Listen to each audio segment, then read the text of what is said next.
Hello everybody, and once again welcome back to Tech and Crypto's YouTube channel. Today in this video I'm going to show you how you can set dark theme on your Bing app, so make sure you follow my step till the end.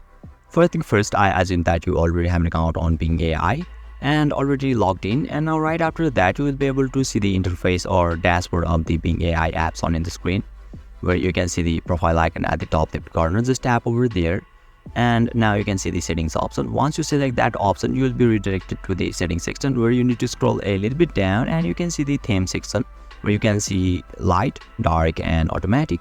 And you can set your any of the theme from here. So basically this is how you can set dark theme on your Bing app. And if you still encounter any issue during this process, feel free to leave a comment and I'll be happy to assist you.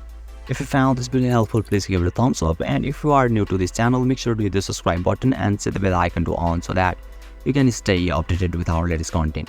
Thank you for watching, and I'll see you next time.